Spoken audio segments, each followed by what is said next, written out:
حضرت حسین آ رہے ہیں گرتے پڑتے، آپ خطبہ کو چھوڑ کر کے جا کر کے حضرت حسن کو گود میں اٹھا لیتے ہیں، حضرت حسین کو گود میں اٹھا لیتے ہیں، اور جب آپ سجدہ مبارکہ میں جاتے ہیں تو حسن حسین کھیلتے کھیلتے آپ کے کندھوں پہ آ کے بیٹھ جاتا ہے، اور آپ اس بچے کو اٹھاتے نہیں ہیں، آپ اسے جھٹکا نہیں دیتے ہیں، سجدہ کو طویل کر دیتے ہیں تاکہ حسن حسین اپنی مرضی سے اٹھ جائے۔ اور حضرت حسن حسین کو آپ نے اپنے حیات مبارکہ میں دیکھ لیا تھا کہ حضرت حسن کو زہر دے کر کے تڑپا تڑپا کے میری امت مار ڈالے گی۔ آپ نے حضرت حسین کو دیکھ رکھا تھا کہ میرے حسین کی گردن کاٹ کر کے نیزے کے اوپر اور اس سورج کی تپش میں اسے بھونا جائے گا اور دنیا میں تماشا گاہ بنایا جائے گا۔ حضور اکرم صلی اللہ علیہ وسلم نے اپنے نواسے کو اپنی نظروں کے سامنے یہ منظر دیکھا ہے، اپنی اولادوں کے منظر کو دیکھا ہے، اپنے بیٹیوں کے منظر کو دیکھا ہے، لیکن ساری چیزوں کے باوجود جبرائیل امین سے یہ نہیں کہا کہ جا کے اللہ سے پوچھئے کہ میرے حسن حسین کا کیا ہوگا،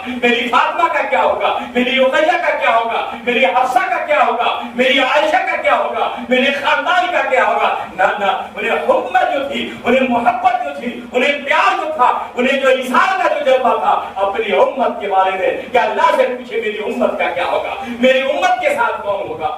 جبرائیل امین چاہتے ہیں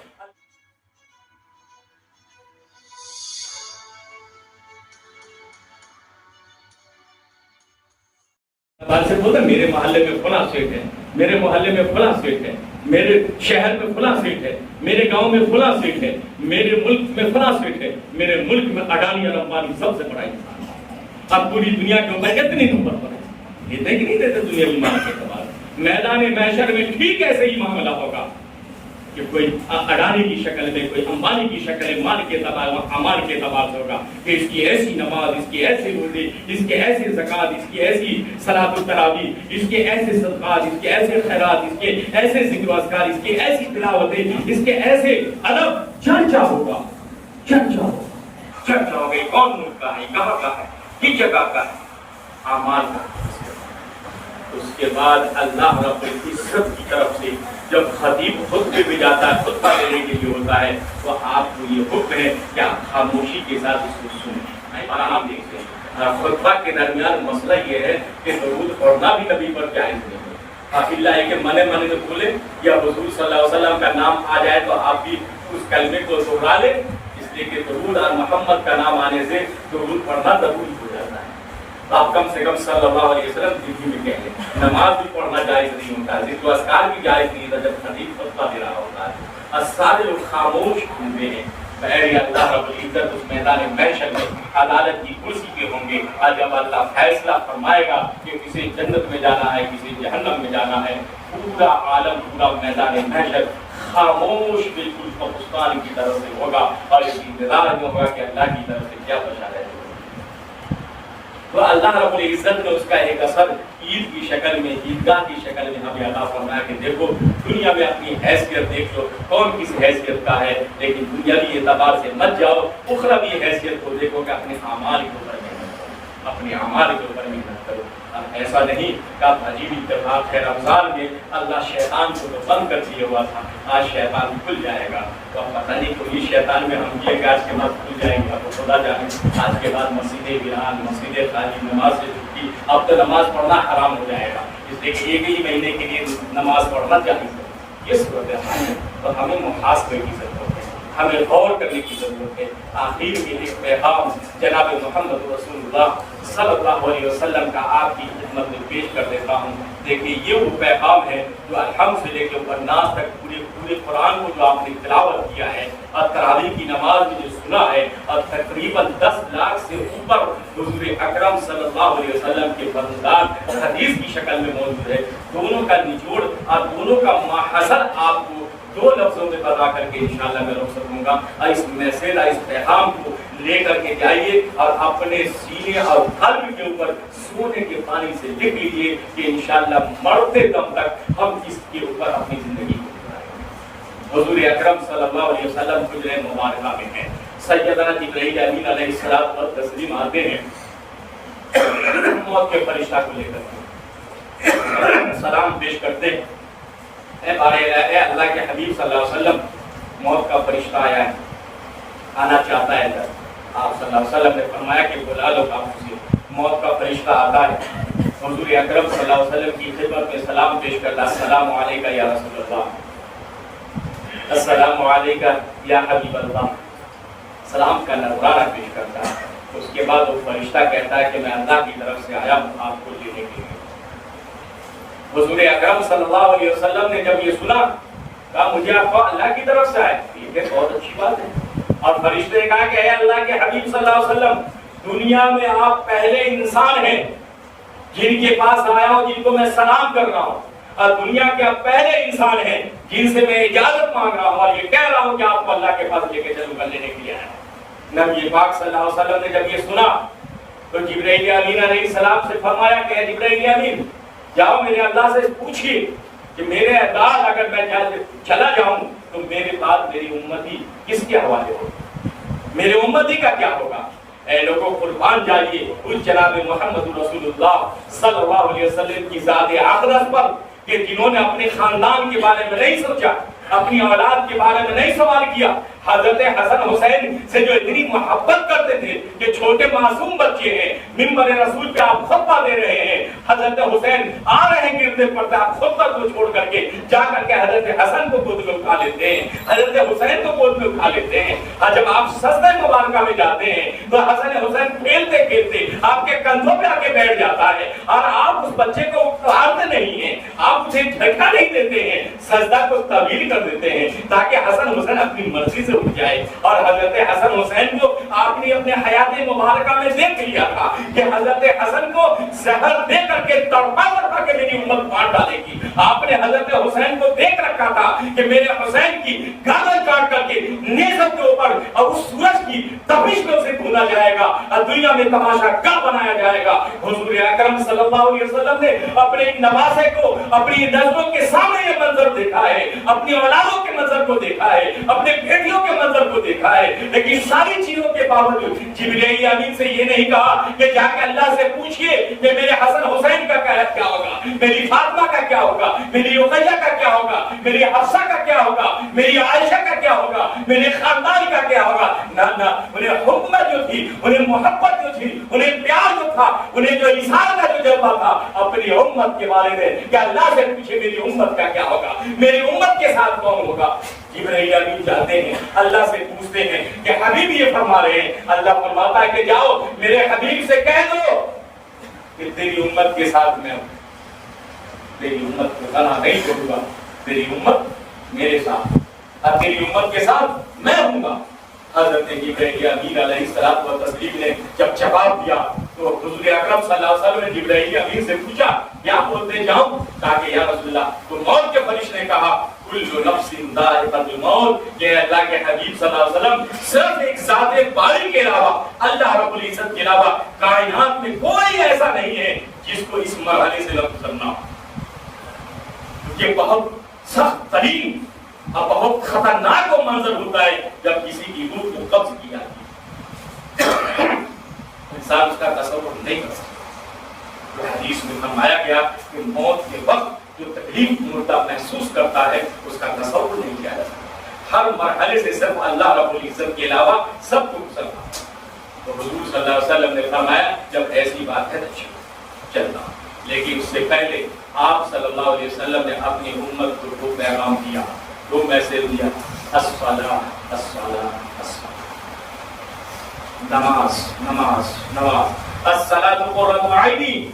حضور نے فرمایا نماز میری آنکھوں کی ٹھنڈک، میرا جو امتی نماز نہیں پڑھتا ہے گویا کہ مجھے وہ تکلیف پہنچاتا ہے۔ اے لوگوں، ایک مرتبہ خواب میں زیارت ہوئی جناب محمد رسول اللہ صلی اللہ علیہ وسلم کی، آپ کو دیکھا کہ قلب اطہار کے اوپر زخم کے پھوڑے بنے ہوئے ہیں، بلند ہے بلبلے کی شکل میں۔ فرمایا کہ اللہ کے حبیب صلی اللہ علیہ وسلم آپ کے جسم اطہر قلبت میں یہ کیا ہے؟ فرمایا کہ میری امت نے مجھے تکلیف پہنچا پہنچا کر کے میرے دل کو اتنا زخمی کر دیا ہے کہ یہ زخم سے یہ ابھار پیدا ہو گیا ہے۔ اے لوگوں، کیا جواب دو گے، کیا منہ کا شکل دکھاؤ گے اس نبی کو جب قبر کی گود حوالے کر دیے جاؤ گے؟ اور جب یہ کہا جائے گا فرشتوں کے ذریعے سے من ھذا الرجل، اس شخص کے بارے میں کیا کہتے ہو؟ جب جناب محمد رسول اللہ صلی اللہ علیہ وسلم کے چہرے انور کو براہ راست ہمارے قبر کے حوالے سامنے کر دیا جائے گا، اگر اس وقت میرا نبی مجھے کہہ دے میں اسے نہیں پہچانتا، اس وقت ہمارا کون ٹھکانا ہوگا، کون سا حال ہوگا؟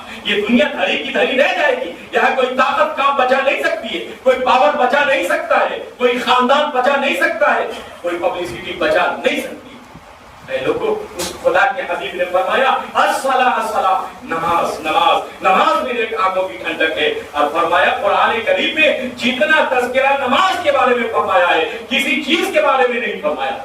تاکہ الصلاۃ وآتوا الزکاۃ، نماز قائم کرو، زکات ادا کرو۔ 10 مقام پہ اللہ نے وضاحت کے ساتھ فرمایا ہے۔ ایک جگہ پہ اللہ نے عورتوں کے بارے میں اقیموا الصلاۃ آتینا الزکاۃ اللہ نے فرمایا، اس کے بعد 66 جگہوں پہ قرآن کریم میں اللہ نے لفظ الصلاۃ کا واضح طور پہ ارشاد فرمایا ہے، اور فرمایا دلالتاً اشارتاً ہدایتاً وضاحتاً لفظاً اماناً۔ اللہ رب العزت نے پورے قرآن کریم میں الحمد سے لے کے الناس تک 30 پارے میں 700 جگہوں پہ نماز کے بارے میں فرمایا الصلاۃ۔ اے لوگوں، دنیا کے اس کونے میں رہو، دکان میں رہو، مکان پہ رہو، فیکٹری میں رہو، بازار میں رہو، کھیت میں رہو، کھلیان میں رہو، جہاں پہ رہو، نماز کا وقت ہو جائے کم سے کم جو نماز فرض ہے وقت دیا اس کو ادا کر لو، دنیا بھی کامیاب آخرت بھی کامیاب۔ الصلاۃ ایک پیغام نبی کا۔ دوسرا پیغام فرمایا میری امت کو پیغام دے دینا ہے، میری امت سنو، اس کے بعد غریبوں پہ رحم کرنا، غریبوں پہ رحم کرنا، مزدوروں پہ رحم کرنا، بے کسوں پہ رحم کرنا، کبھی ظلم نہ کرنا، کبھی ظلم۔ اللہ ہر گناہ کو معاف کر دے گا لیکن ظلم کبھی معاف نہیں ہوتا۔ اے لوگوں یاد رکھو، ایک وقت ظالم مت بننا، مظلوم بن جانا، طاقت کے باوجود، پاور کے باوجود مظلوم بن جانا، کبھی ظالم مت بننا۔ مظلوم بن جاؤ گے اللہ تمہارے ساتھ ہوگا، اللہ کا حبیب تمہارے ساتھ ہوگا، دنیا کی کامیابی تمہارے ساتھ ہوگی، آخرت کی کامیابی تمہارے ساتھ ہوگی۔ اور اگر تم ظالم بن گئے تو یاد رکھو اللہ تمہارے کیفر کردار تک پہنچا دے گا، تمہاری نسلوں کو برباد کر دے گا، تمہارے خاندانوں کو تباہ کر دے گا، اور دنیا میں بھی ذلیل ہو جاؤ گے اور آخرت میں تمہارا ٹھکانہ جہنم۔ خدا کبھی ظالم مت بننا۔ مظلوم کی آگ جو ہے ڈائریکٹ عرش سے جا کے ٹکراتی، جب مظلوم کے اوپر ظلم ہوتا ہے تو عرش ہل جاتا ہے، عرش کے پائے ہل جاتے ہیں، ایک زلزلہ پتا ہو جاتا ہے اور اللہ کی رحمت جوش میں آتی ہے۔ اس لیے خدا ظالم مت بننا، مظلوم بن جانا۔ یہ اللہ کے حبیب صلی اللہ علیہ وسلم کا یہ 2 میسج آپ کی خدمت میں، آپ کے لیے، پوری امت کے لیے، میرے لیے بھی، میری نسلوں کے لیے بھی، میرے خاندان کے لیے بھی، میرے تمام دوستوں احباب کے لیے بھی، اور تمام مومنین مومنات کے لیے بھی یہ 2 پیغام آج کے دن عید الفطر کے موقع پر نبی کا الصلاۃ الصلاۃ۔ اور دوسری چیز غریبوں پر کبھی ظلم مت کرنا، کبھی زیادتی مت کرنا، کبھی بد اخلاقی مت کرنا، ہمیشہ غریب ملے اس کا اکرام کرنا، احترام کرنا، عزت دینا۔ عزت دو گے عزت پاؤ گے، ذلیل کرو گے ذلیل ہو جاؤ گے۔ یہ تو سماجی دنیا ہے، اللہ کا بھی یہی نظام ہے۔ اللہ پاک ہم سب کو ان دونوں میسیج پر عمل کرنے کی توفیق نصیب فرمائے، ہم سب کی خطاؤں کو اللہ معاف فرمائے، ہم سب کی اللہ مغفرت فرمائے، ہم سب کو اللہ بخشش کا پروانہ نصیب فرمائے۔ جو کمی کوتاہیاں ہو گئی ہے اس مہینے میں اور آج کے دن بھی جو ہو گئی ہوگی، اللہ سے ہم دعا کریں اے اللہ ہم آپ کے دربار میں توبہ استغفار کا نذرانہ پیش کرتے ہیں، ہم سب کی توبہ کو قبول فرما، ہم سب کے استغفار کو قبول فرما، اور جب تک ہماری زندگی باقی ہے اے اللہ مرتے دم تک ہم سب کو شریعت و سنت کے مطابق آداب کی رعایت کے ساتھ، اخلاق کے ساتھ، باضمیری کے ساتھ، انسانیت کے ساتھ، آدمیت کے ساتھ اللہ ہمیں عبادت کی کرنے کی توفیق عطا فرمائے اور زندگی گزارنے کی توفیق عطا فرمائے۔ اس لیے عبادت ہے کہ آج مسجدوں میں بے ادبیاں بدتمیزیاں بڑھ گئی ہیں، مسجدیں آج خرافات اور بدتمیزی اور بد اخلاقی کے اڈے بنتے چلے جا رہے ہیں۔ ہر مسجدوں کا وہی حال ہے کہ مسجدوں میں بدتمیزیاں بڑھ گئی ہیں، بد اخلاقیاں بڑھ گئی ہیں، نمازی اپنے آپ کو سوچتا ہے کہ میں ہی جبریل امین ہوں، اب بہت ساری بدتمیزیاں کرنے لگتے ہیں بچوں کے ساتھ، جوانوں کے ساتھ۔ دیکھ بچے ہیں، اگر شور کرنا ہے کرنے دو، چلاتے ہیں تو چلانے دو۔ اگر آج ان بچوں کو تم نے روک دیا تو آئندہ ترس جاؤ گے بچے کو کبھی مسجد میں آنے سے۔ کھیلنے دو بچے کو، مسجد میں کھیلنے دو، مسئلہ معلوم کرو اپنے عالموں سے، مفتیوں سے، اپنے آپ کو مفتی مت کرو، اپنے آپ کو زندگی کو برباد مت کرو، دین کا ستیہ ناش مت کرو، دین کو برباد مت کرو، دین کو سمجھو کہ دین ہے کیا، دین بچوں کے بارے میں کیا تربیت کرتا ہے، دین بچوں کے بارے میں کیا رہنمائی کرتا ہے، یہ خدا کا گھر ان بچوں کے لیے کس کام کے لیے ہونا چاہیے، یہ سارے مسائل کو سیکھنے کی کوشش کرو. خدا مسجد کو لفنگوں کی جگہ مت بناؤ، نبیوں کی جگہ مت بناؤ، اس خدا سے ڈرو، اس خدا سے ڈرو. آج ساری مساجد کا حال وہی ہے کہ 2 رکعت نماز پڑھنے کو جی نہیں چاہتا مسجدوں میں. آج نمازوں کے اندر اتنی بدتمیزی آ چکی. اللہ حفاظت فرمائی سنت کی. اور امت کہتے پریشان ہے، ہم سے لوگ دشمن ہیں، ہماری مسجدوں کو اٹھایا جا رہا ہے، ہمارے مقبروں کو اٹھایا جا رہا ہے. پوری امت آج پوری دنیا ذلیل و خوار ہو رہی ہے. رے اللہ کے بندے سوچو تو صحیح، آج جو ہم پہ ذلت و خواری ہے، آج ہم کاٹے پیٹے جا رہے ہیں، اس کی تو گواہی 1450 سال پہلے آقا جناب محمد رسول اللہ صلی اللہ علیہ وسلم دے کے جا چکے ہیں. اعمالکم و اعمالکم، جیسا تمہارا عمل و کردار ہوگا ویسے ہی تمہارے اوپر حاکم کو مسلط کیا جائے گا. یہ منیوشا یاجوج و ماجوج کی شکل میں یہ اپنے آپ ہمارے اوپر مسلط نہیں ہوا، اس خدا نے ہمارے اوپر مسلط کیا. اگر آج ہم اپنی اصلاح نہیں کریں گے، اپنی فکر نہیں کریں گے، اپنے نسل کو فکر نہیں کریں گے، تو یاد رکھیں اس سے بھی بڑا دردناک گانا دجال کی شکل میں انسان ہوگا جو ہمیں دم پوچھے گا. یہ ذمہ داریاں بنتی ہیں ہماری. اس لیے خدا ہم اپنے نبی پاک صلی اللہ علیہ وسلم کی سنتوں پر عمل کرنے کی کوشش کریں. اللہ ہم سب کو عمل کی توفیق عطا فرمائے. دیکھیے سال کا لمبا وقت ہے، عید الفطر کی نماز شکرانے کے طور پہ ہم آپ ادا کریں گے. تو ایک مرتبہ سرسری طریقہ نماز کو سمجھیں، کوئی مشکل مسئلہ نہیں ہے. عام نمازوں کی طرح یہ بھی ایک نماز ہے، صرف اس نماز کا فرق یہ ہے کہ 6 زائد تکبیریں کہی جائیں گی، بس اتنا سا مسئلہ ہے. پہلی رکعت میں امام صاحب نیت کر کے، نیت بھی آپ کر لیں، آ رہی ہے آپ اس نیت سے، کچھ نہیں پڑھیں گے تو بھی آپ کو کوئی زبان سے کہنے کی ضرورت نہیں. اس لیے کہ اپنے گھر سے چلے ہیں تو نیت آپ کے کہ میں عید الفطر کی نماز پڑھنے جا رہا ہوں، تو نیت آپ کے دل میں ہے. مزید کرنا چاہتے ہیں آپ کر سکتے ہیں کہ عید الفطر کی نماز شکرانے کی 2 رکعت واجب کی امام کے پیچھے اتنا کہنے کی ضرورت کا ڈائریکٹ نیت دل میں ہے، بس اللہ کے لیے آپ نیت مانیے. اللہ اکبر، دیکھیے نماز شروع ہوئی. یہ 5 انگلی اپنی حالت پہ رہنے، ملانے کی ضرورت ہے نہ کشادہ کرنے کی ضرورت. اپنی جو حالت پہ انگلیاں ہونا چاہیے، اب 5 کا سرا قبلہ کی طرف ہونا چاہیے. یہ دیکھیں یہ قبلہ، یہ کان کی لو تک آپ لے کے جائیے. یہ اللہ اکبر. اب امام صاحب نیت باندھیں گے، اللہ اکبر آپ بھی نیت مانیں. اب دیکھیے بیچ کی جو 3 انگلیاں ہیں، یہ 3 انگلیوں کو یہ کرتے ہیں، یہ ہے سنت طریقہ. یہ دونوں انگوٹھا اور یہ کھیل سے، یہ دونوں سے آپ انگوٹھے کو پکڑے تو سنت طریقہ. 3 کو اوپر رکھے اور ناف کے نیچے آپ ہلکا سا، بالکل بہت نیچے نہیں، ناف کے نیچے متصل ہے، ایسا آپ نیت مانیں. نیت باندھنے کے بعد امام صاحب ثنا پڑھیں گے. ثنا پڑھنے کے بعد بھی امام صاحب شاید 3 تکبیر کہیں گے، اللہ اکبر اللہ اکبر اللہ اکبر. اب ہاتھ نہیں کرنا، ہاتھ کو جو ہے نا باندھ لینا ہے. تیسری تکبیر اس کے امام صاحب سورہ فاتحہ پڑھ اس کے نماز مکمل کر. دوسری رکعت میں رکوع میں جانے سے پہلے امام صاحب تلاوت سورہ فاتحہ کے بعد 3 فضائی تکبیر کہیں گے. امام صاحب کہیں گے اللہ اکبر، آپ بھی کہیے اللہ اکبر. امام صاحب دوسری تکبیر اللہ اکبر، آپ بھی کہیے اللہ اکبر. امام صاحب کہیں گے تیسری تکبیر اللہ اکبر، آپ بھی کہیے اللہ اکبر. ہاتھ نیچے کر لیجیے، وہاں 3 تکبیر میں ہاتھ نیچے کرنا. اور چوتھی تکبیر کہتے ہوئے رکوع میں جائیے. حسب معمول نماز مکمل ہوگی، مختصر دعا ہوگی.